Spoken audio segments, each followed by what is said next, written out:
Great to see everybody here. Thanks for coming to Sea Change. Great to see your faces on the screen. Thank you so much for all of you who are joining us online. We're going to do introductions here in a second, but we have James Macon in Vermont, Alex also in Vermont, Terry in Vermont, Melissa in Connecticut, and we're in Vermont. Just super quick, Robert Lair. I'm the CEO here at Hula. I run also the fund at Hula. I'm really, really excited to be a part of the Sea Change. So about 6-7 months ago, Russ Scully, who's our kind of patron in chief here, came up with this great idea of, hey, we really don't maybe totally always like going to conferences, right? But what if Hula, sponsored a conference where for most part of the day we're outside, right, having fun in nature, and then we all come together late afternoon and evening, energized from the day of being out in the world, being inspired by nature, to talk about the issue at hand, which is climate change, right, and how entrepreneurs, investors, thought leaders from all over the world how we can participate together, communicate with each other about focusing on climate, the thing that we just spent the entire day enjoying together. I'm just so proud of Russ and the team for putting this together.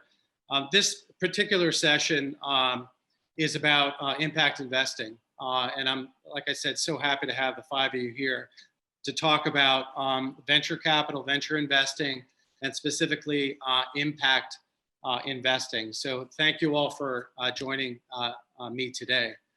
We're going to do two 20-minute sections here. So this is part one. I just want to kind of do kind of quick introductions. So why don't we just go ahead and jump in and get to know each other a little bit. And Melissa, let's start with you. Can you just give us a little background, kind of where you're coming from? Definitely, and thanks so much, Robert, for having me here today. I have to ask, from my living room here in Connecticut, you speak about the great outdoors in Vermont, and I would so very much love to be there right now. But can you tell me a little bit more about what this will look like and what I can expect to enjoy maybe next year? Absolutely. As you all know Russ Scully, he's an adventurer, right?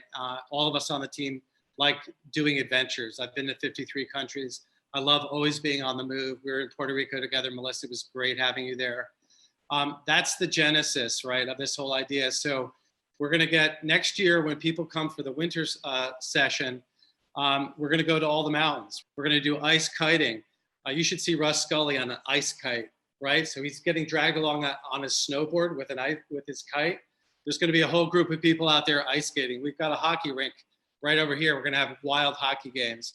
We just want to have fun. We want to disrupt. We want to blow up, in a way, the old model of having a conference, right?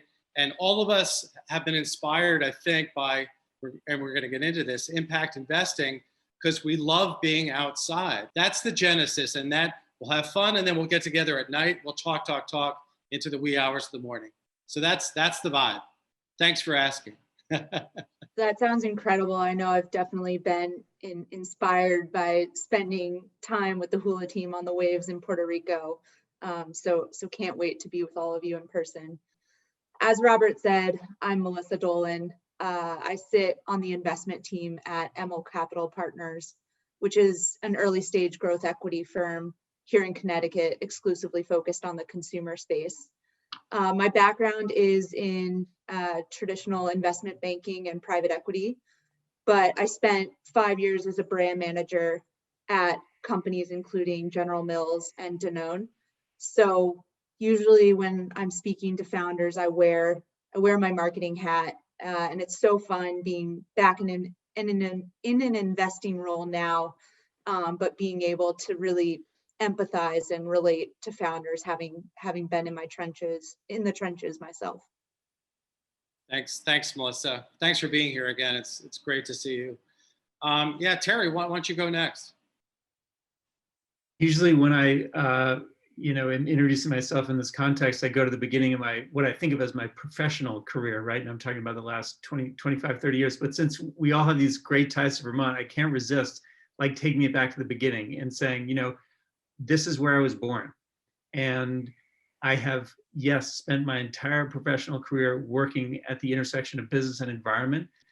But I think the reason that happened is because I was born in Vermont to a family that loved the outdoors, spent a ton of time in the outdoors, but was also connected to, the world of business. My dad worked for IBM at the time. That stood for I've been moved.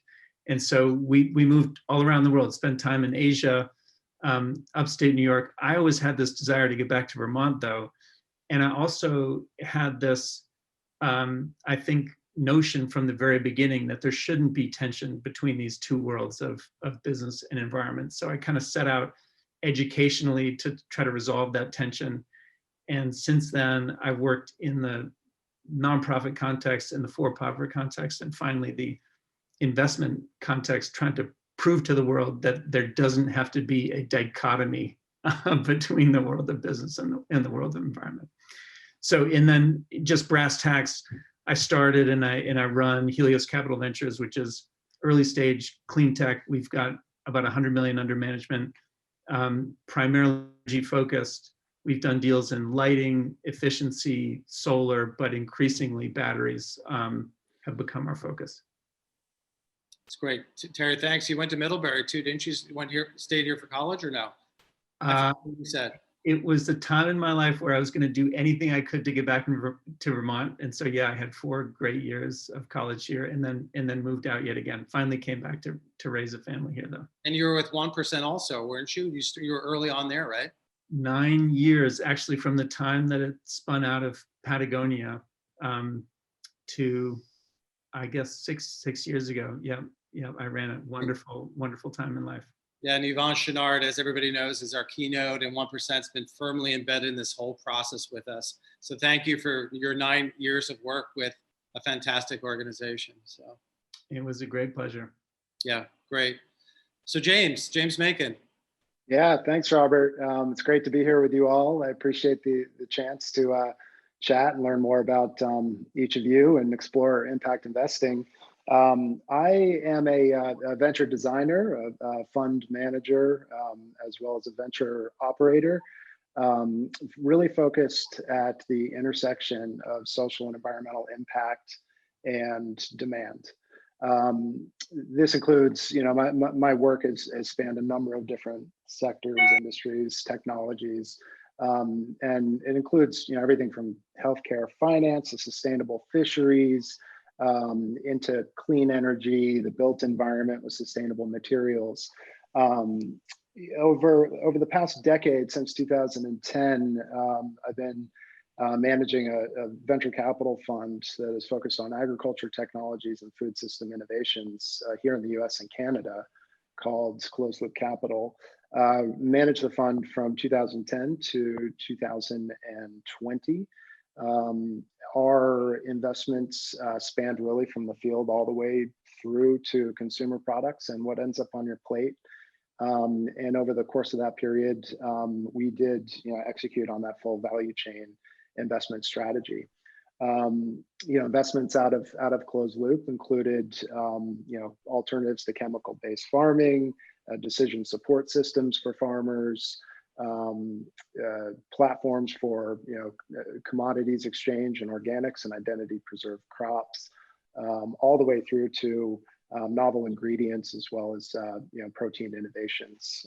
Over the past year, as so many of us have hopefully taken the opportunity and the obstacle of the pandemic, I've spent some time opening the aperture, trying to learn as much as I can about new technologies that are addressing some of our most pressing social and environmental challenges.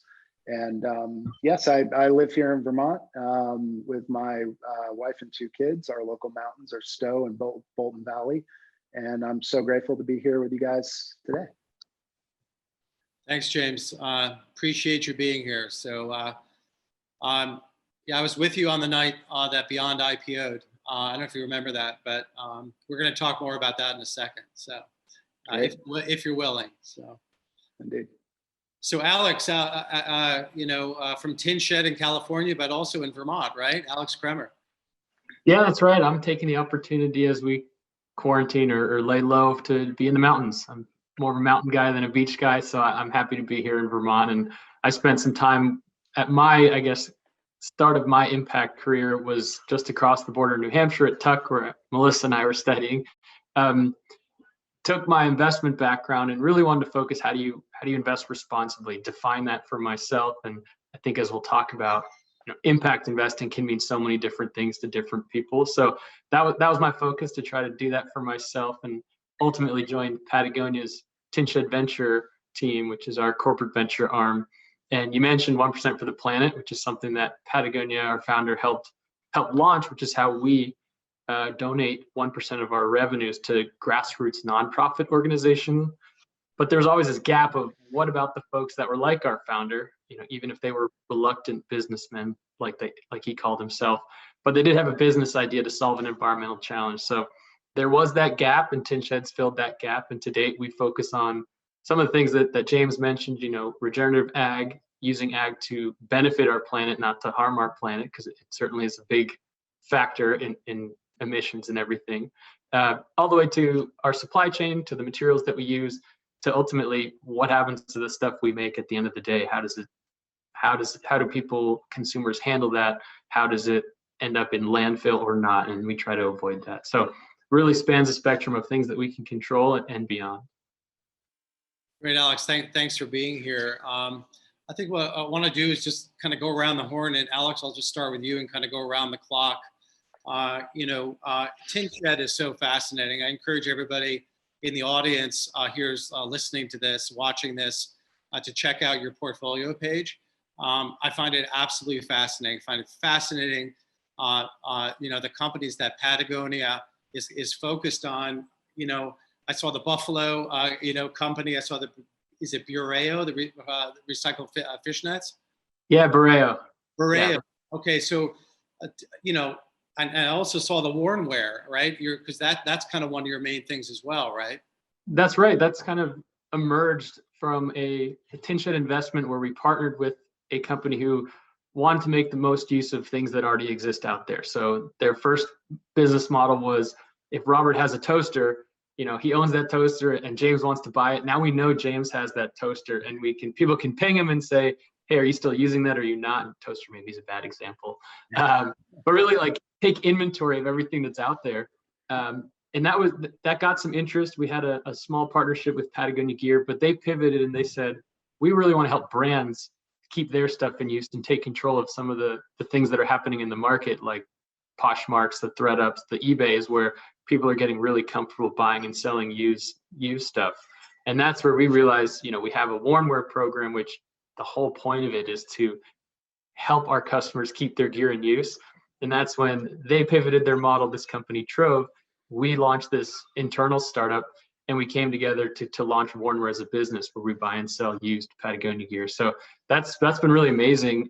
It's a really good example of a partnership and investment with Tin Shed and the broader Patagonia business. And now that's, one of the most, I'm certainly biased, but one of the most exciting things about Patagonia is how this thing grows. It's amazing. Just another quick minute on Warrenware. I mean, is it sustainable, Alex? Is it financially sustainable to keep that going? How does that do? Yeah, that's a really fair question. And I think if you asked our founder, Yvonne, who I think speaking a little bit later on in this session, he says, we do the right thing. And ultimately, every time I've done something good for the planet, it's made us money. So we launched Warrenware because it was the right thing to do. There's stuff out there. We don't want it ending up in landfill. So let's take a little bit of control of that. With me, with my background, I want to be able to tell other brands that this is a smart, savvy business decision to take part in this. So we've built the program so that we can say that honestly, and we're proud that it's a business initiative that has a really great environmental outcome. Yeah, that's awesome. And what's great, I'll just add, we see a lot of brands jumping in on there. I have a call probably every week with a brand just saying, how do we get involved in this? And a lot of brands are going to have their own secondhand platforms, I think, pretty soon. Yeah, you guys have inspired so much, incredible innovation, right? And this is just one of them, but I love that. Alex, I have to say, when we were at school and I was interviewing for brand manager jobs, they always ask, what is the brand that's doing the best job that you hold in the highest esteem? And I always spoke about Patagonia in my interviews. And, speaking of Patagonia doing the right thing, I always spoke about the Don't Buy This Jacket campaign, which I think first was ran during a Black Friday or a Cyber Monday. Right. Yeah. And, that really stuck with me as a consumer. I actually think I bought a jacket that day. But I'm so happy to see that you landed at Patagonia after our time at school. It's such an amazing brand and company, and definitely having an impact in the world. Thank you. And I think people think that was a marketing gimmick. There's both sides. I think it's a case study now. And now really what the Warmer program allows us to do is maybe even pivot that and say, sell us your jacket. So it's even one level further. That's kind of how I try to vision it. It's really That makes a ton of sense. It's awesome. Yeah. All right, so James, let's just pivot to you for a sec. I know you get pinged a lot on the Beyond story. Again, I was with you the night I think that Beyond IPO'd. You were in relatively early, maybe at the beginning, and wrote it all the way through IPO. I know it's a really long story, but just give us, give us some highlights. What was it like to be on that ride? Yeah, we certainly weren't the first at the table. We had an opportunity to engage with the founder, Ethan Brown, and some of the high-profile investors pretty early on, and get to know the company a little bit before we actually deployed capital. I believe it was in 2012. So we were involved for about 7 years through the IPO. Early days, I think some notable things just in terms of how a smaller fund, sort of family office backed fund became involved was simply because I believe that the board and Ethan himself, being so mission forward, really did want that sense of impact actually on the cap table. And Closed Loop Capital was certainly, although not wearing it on the sleeve so much, was within our DNA on how we do impact. And that's something that they wanted to bring intimately into the business. So it was wonderful to be able to join, at a fairly early stage with the likes of Kleiner Perkins and Gates and Obvious, and just being in that cohort, as well as some of the really interesting groups that they brought in, from animal rights activists in Europe, to the bigger names out there in the VC and PE world. It's really been an incredible ride. Early conversations and work had a lot to do with operational scale-up questions. This is really a perfect example of where impact and demand are intersecting. And that is kind of the bullseye that my career is focused on. Insatiable demand for alternatives to traditional meats with a novel technology. And that being sort of front and center in our fund, it made it a no-brainer. But I think Ethan's orientation, mission forward, was really what made the deal a no-brainer for us.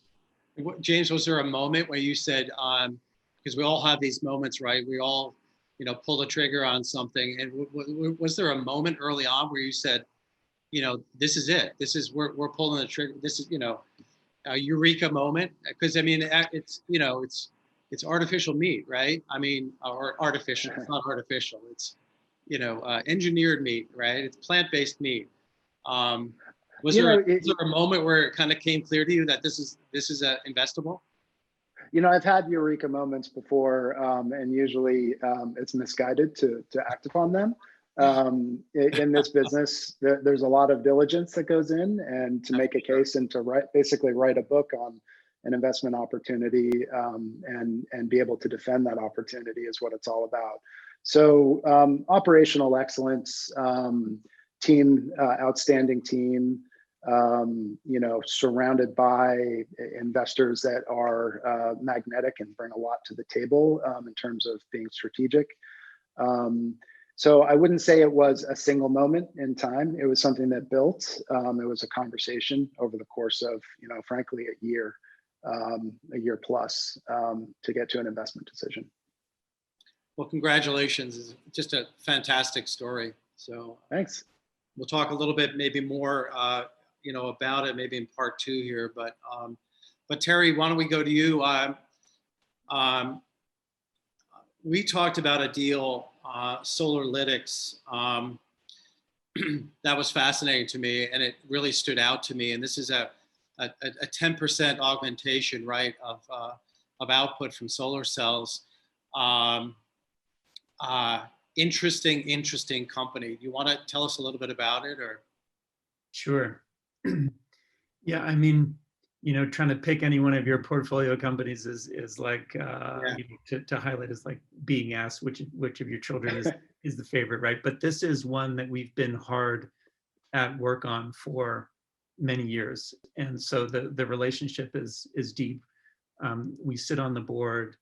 The company has been up against, tremendously long odds. I mean, first of all, when you say a 10% increase in total output from a solar cell, nobody who knows anything about the industry will believe you, because in this day and age, there's a viable business model around a 2% increase. But in fact, for this company, 10% is the baseline. And we're actually anticipating that the actual number when this product is in the field and delivering for customers will be 20% or north of that. And it's one of those opportunities where you just, look, if the company fulfills on even a fraction of its potential, the world will never be the same. And it's just an extraordinary window through which, you can look at our likely future and realize that, despite all the challenges that we face and just how hard wrought so many of the gains have been, there is actually a path for change to accelerate very quickly from here forward, just on the back of one technology. And we're in just the extraordinary position of probably being able to say the same thing about 3 to 4 different investments we've made in the past couple of years. So it's I guess this whole experience has been a great antidote to what you often see in the headlines about just how bad things are, because there is a path to some tremendous impact very quickly. Yeah, it's amazing. I know you're into batteries too. Kind of more recently, the whole red wave story is amazing. Recapturing energy from industrial production as well. So I think we'll get to a lot more of these, filling out some of these stories that we're kind of etching out here in part 1, in part 2. So Melissa, so I've got that question that we talked about, and that's going to really kind of define part 2 of this. So I'm going to throw you a curveball here in part 1, if that's okay. I'm just interested, and again, you haven't seen or heard any of this before, but I'm just excited about. I hear all kinds of things from Cassidy about things that you're working on. Just give us a deal here in the last 3 to 6 months that has really captured kind of your attention, if you can talk about it. One that you can talk about. Sure. Yeah. I'm looking at a deal right now in the upcycled food space. Yeah. And the founders are incredible. I think they are fundamentally going to change the world. And I tell them that. And it's within the upcycled food space, and it's a better for you product. And I think through this, they are going to change the way that food manufacturing happens. And I think the thing that excites me the most is the founders' energy and passion.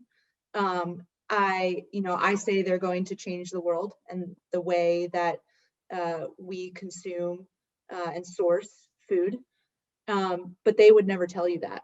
And I think that's what gets me excited in speaking to founders, is when you see that level of humility, that that gets me excited to partner, because when a founder has something as exciting as changing the food system, but they're willing to state and to recognize where they need help and partnership, that just makes me want to be involved.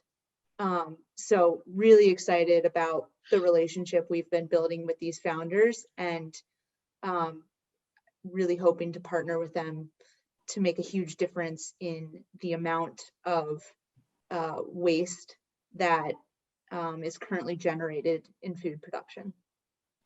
Traditionally a difficult space, right? We probably have all looked at deals in this space. I know that we have, but you know, if we can actually, it's a huge problem. It's going to be solved by somebody, right? And it's great to hear that you got confidence that these folks may be able to solve it. Absolutely. I mean, I think it's between 30 and 40% of food goes to waste in the world. And, you know, if you think of that in terms of carbon emissions, it's somewhere between the top 2 or 3 countries in the world, if that were to be a country, in terms of carbon emissions. So anything we can do to reduce that would be such an amazing improvement. So. And Melissa, just remind us all again, just about ML Capital, a little bit more about fund size and focus and all that, just briefly, if you would. Sure. So, you know, we are, like I said, an early stage consumer fund. We are not specifically impact investors, right. Although that has been certainly both a trend we're seeing and an investment thesis at this point, because the consumer is demanding it. We invest across a broad array of consumer companies. So I'm very focused on food and beverage, just given my background, but we also invest in personal care, apparel, retail, restaurant, digital media, and consumer tech. Typically, looking at companies that are at least $1 million in sales. But, you know, there are a number of exceptions to that, and it's never too soon to start a conversation, even at the idea stage. So. Great. Awesome. Okay, folks, thanks. This is great. We kind of got introductions, got to know a little bit about what everyone's doing. So this will wrap up part 1 here. And we'll see everybody online, and I'll see you guys again here shortly in part 2. Okay, so thank you guys. Looking forward to it. Awesome.